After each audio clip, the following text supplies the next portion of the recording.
Teams of federal agents checked databases, obtained photographs, knocked on doors, and heard what they thought was a woman speaking with an Indian accent.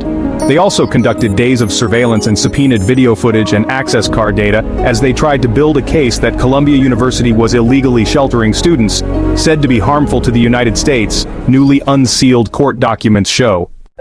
As the Trump administration began targeting foreign students in early March, immigration officers descended on the New York City neighborhood around Columbia University, culminating in a dramatic escalation with agents carrying out search warrants on university property.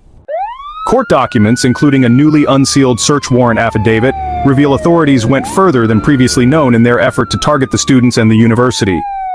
It became clear that the 250-year-old Ivy League institution itself, and not just individuals, was in the government's sights on March 14 when Deputy Attorney General Todd Blanche told an audience, including President Donald Trump, at the Justice Department.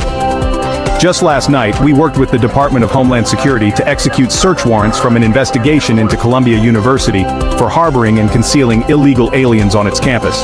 That investigation is ongoing, and we are also looking at whether Columbia's handling of earlier incidents violated civil rights laws and included terrorism crimes. This is long overdue. Blanche spoke 6 days after government agents detained legal permanent resident and Columbia graduate Mahmoud Khalil in front of his heavily pregnant wife at a university-owned apartment building. But documents unsealed as part of an ongoing legal case now show the government had narrowed in on 2 students to use as evidence that Columbia was not following the law. An affidavit seeking the search warrants Blanche talked about reveals the Department of Justice issued a subpoena to Columbia requiring immediate production of certain records and communications. Columbia, the affidavit said, had gathered the material but had not handed it over, necessitating searches of the homes of the 2 students the government said the university was harboring. One of the students was Ranjani Srinivasan, a PhD candidate in architecture who was in the U.S. on a student visa. The other was Yunseo Chung, a permanent resident born in South Korea who had lived in the U.S. since she was 7.